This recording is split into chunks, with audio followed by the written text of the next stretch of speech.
So this video goes out really quick to Alec from Technology Connections, or Technology Connections 2, and he had just made a review on the H1n.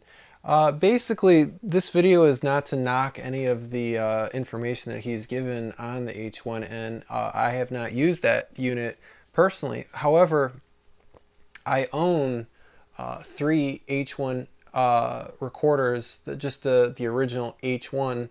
And I actually really like this recorder, and I'm actually using it right now to demonstrate the audio and some of the functionality that can be done. And I'm using a Savage microphone. I don't remember the model number offhand, but I'd like to kind of go over some of the features that maybe would be useful to Alec, and maybe hopefully show him that Zoom is very useful and is a fairly decent product as opposed to the H1n, which seems pretty pathetic. Some of the first things that I'd like to show real quick are, and this one has a lot of gaff tape on it. I've used it many times and I've done different things with it, taping it, different things, so please excuse the tape. So first of all, the H1 has a single AA cell. Watching his video, he was very upset that it was two AAAs, and I can agree fully that AAAs are a pain in the ass, and they're a very uncommon thing to have on hand. AAs have a better capacity and are more common in any industry. The nice thing is that this one actually has a 1/4-inch thread for a tripod, so you can put it on a tripod, or you can get a screw that'll mount to the top of most cameras. The other thing on the back here is that it has a low cut, and we'll let this focus here. So we have a low, and again, excuse the tape, I've used these quite extensively. We have a low cut filter, we have a auto level, and then we have a record format. So you can either go from WAV to MP3. These are actual physical switches, which is really nice that you can actually switch between whatever you want to do. On the other side here, the volume control for the input is actually a push button, and you have for example, the hold switch, which was also shown on the H1n.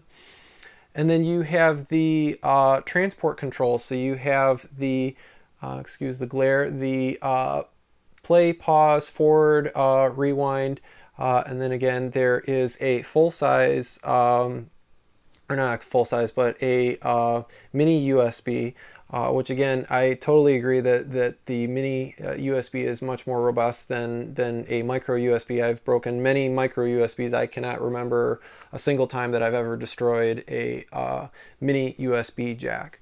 The mini USB jack can be used to power the device, as well as turn this into an external sound card. That also includes the line out jack and the line in microphone jack, which is very useful.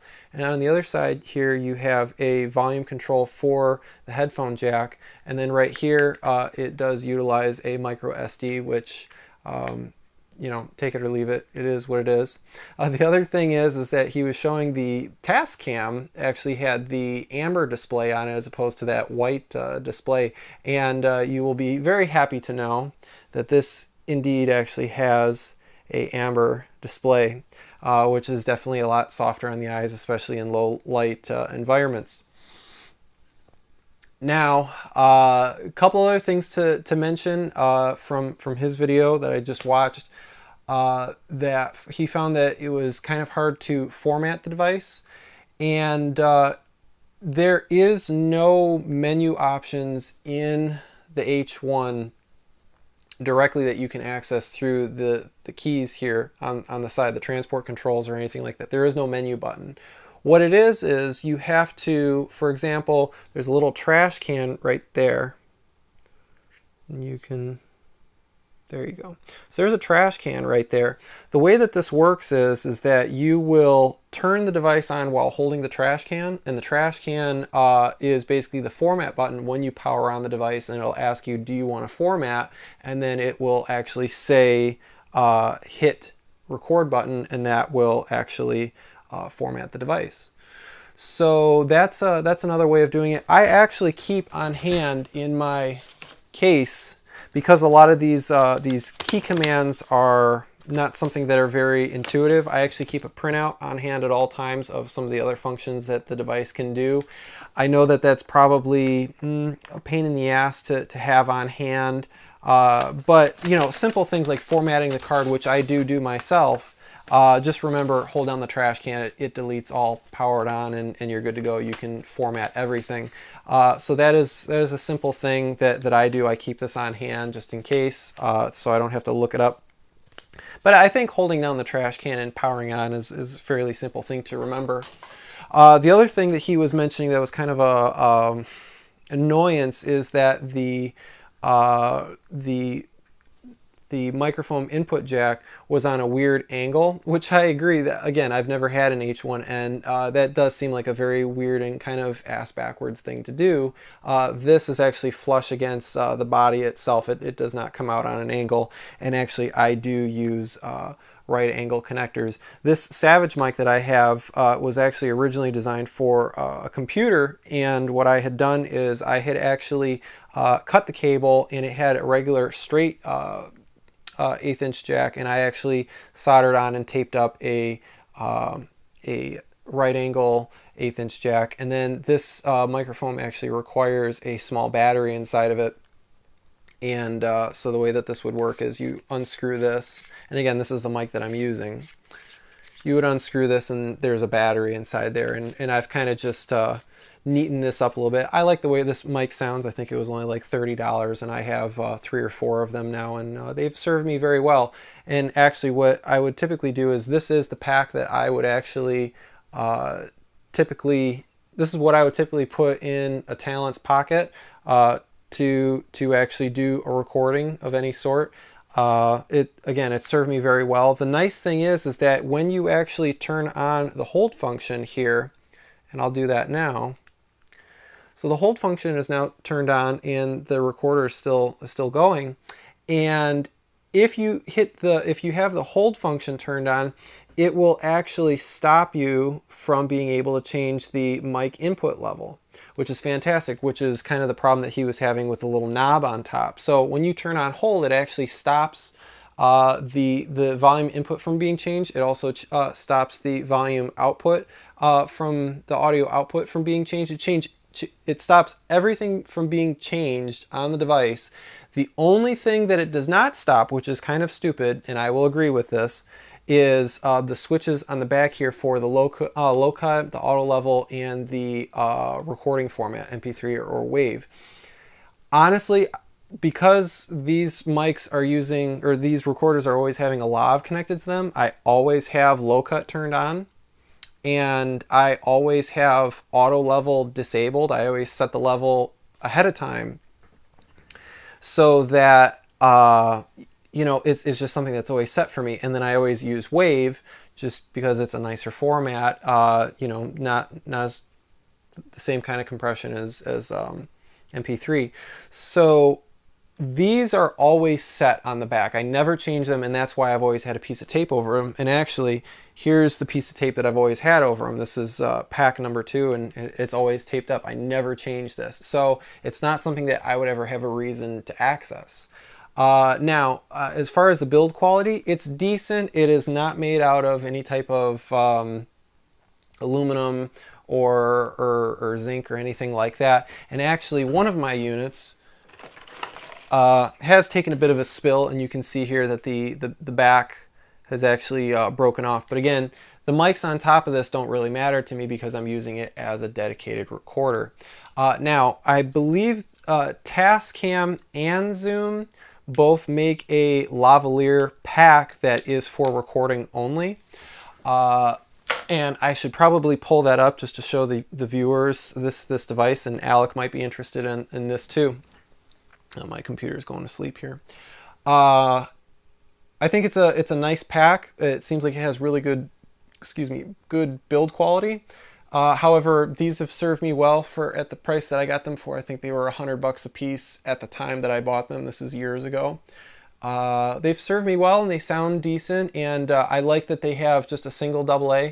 Now, getting to battery life, and in my own experience, I've never really had a problem with battery life. And looking at the manufacturer spec for a typical alkaline cell, I think they were speccing it out at 10 hours for a single AA, which is decent. I mean, that'll get you a full day, 2 days worth of shooting, you know, depending on what your work schedule is. In a You know, I'm more worried about this battery, this little coin cell battery going bad before the AA goes on here, because there is no level battery indicator on this. So I'm always frantically changing these out because I can't tell how full they are, as opposed to the H1 that has a battery level indicator. So a lot of the key features that I think he was that Alec was looking for, you know, amber display, lockout function for all the keys. Granted, these ones don't. The blow cut and the auto level and that sort of thing. Yes, those aren't covered, but I just put a piece of tape on them anyway. And then again, for the features of the menu options, yeah, it's kind of things that you do at startup, like setting time and date, formatting, and that sort of thing. But as far as setting levels and all that other stuff, it's been great. And again, you can use this as a desktop microphone. I've actually used this for, I have a little tripod stand. Let me get this real quick. This is a cute little guy. This is made by Manfrotto. And I put gaff around here because this is actually red, and I didn't want it standing out when I had it on a podium. And so what I've done is, in the past, and this works out very well, is to take this guy, and this is adjustable. You just hit this little button right here, put this on a podium, put a little wind guard on it, and there you go. You have an instant podium mic for any type of recording. And the best part is that it's not wireless, so you don't have to worry about any type of interference. I have not had any problem with electrical interference with these microphones picking up that I've used. I would say that the auto level can be a little aggressive sometimes. That's why I've never really used it. I've kind of just set it up as just what it is and left it there. The other thing that I would say is that Tascam has always been kind of neat because they... Actually, no, is it Tascam or Zoom? I think it might be Zoom. Zoom and Tascam. I think the Tascam, not the H1, can't do it. But the Tascam has the ability to do dual recording, and I think the bigger Zoom can do it. A dual recording, what I mean by that is you have it's recording two files at the same time. So one is at the normal level that you would be recording at, and then one of them has like a 5 or 10 or maybe even 12 dB pad, so that if you have clipping or anything like that, you can actually go in your non-linear video suite, and you can actually switch to the track that has a pad on it. So if it clipped, you can pull it out for whatever reason. If somebody yells or if there's a loud noise or whatever, you can actually switch to that track for a couple seconds and then go back to normal. So you can do that. So again, this video is just to show that the Zoom is not an awful product. I've used it for a long time. I've beaten the hell out of them. They're pretty decent.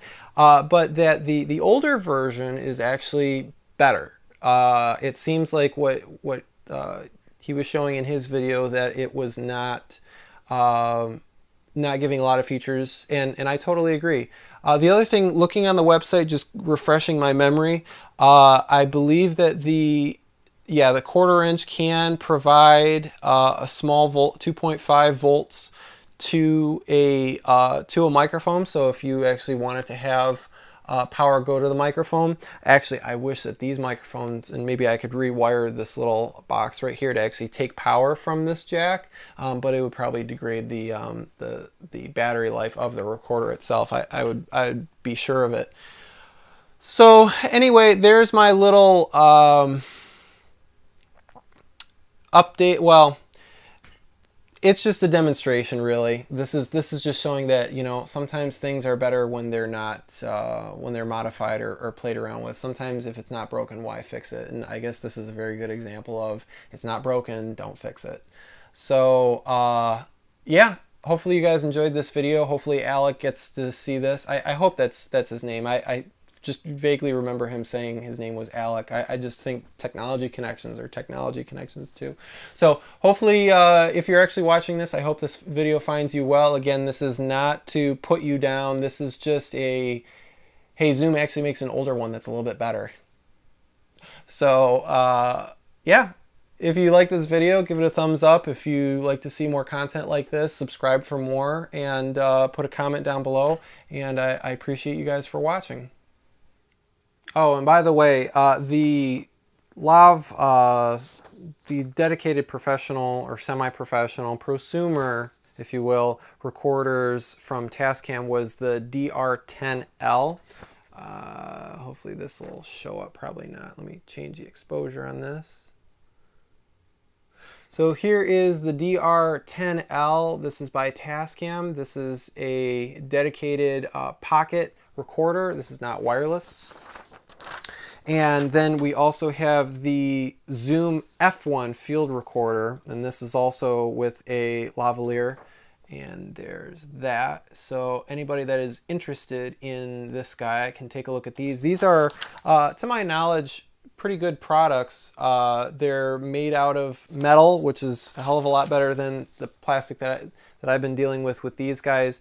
And at the time I bought these, I don't believe they had even invented these yet, either brand. So probably they came out with these small guys and they were like, oh, these are selling really good, let's make something better. So to my knowledge, I believe that the Tascam also has the dual record capability, so that you could actually have a regular level that you set and then have a padded recording in case there's any peaking or clipping. I don't remember if the Zoom can do it, or maybe I just have these backwards altogether in my mind and I'm totally wrong. But definitely something to take a look at if you're in the market, especially Alec. If you'd like to see a really cool product, I think you would be very interested in these. Yeah, they're a little bit pricey. You know, $172 and $170 are pretty much in the exact same price range. So under $200, you get a recorder with a lav. So you get the lav with it. Yeah, just take a look at them. So again, Tascam DR10L. There it is. And the Zoom H1n. So again, hopefully this video finds you all well, and this is just my little input, my recommendation. Like I say, I've been using these for years. They work great. Actually, I've even upgraded myself to getting a proper field recorder, and I'm breaking stuff. I actually invested, again, Zoom product. I'm not sponsored in any way. Zoom. I wish. Zoom, this is their field recorder. Again, this is about $1,000. And this guy right here has 8 XLR inputs and has a wonderful little display here. You can control it through Bluetooth with a iPad or iOS device only, I think. I don't remember. But anyway, this is definitely a lot more, way, totally different ballpark than these little guys here. But Zoom does make some good products. So does Tascam. Tascam makes some great products too. I've always just been with Zoom because they've done a good job for me, and actually I like the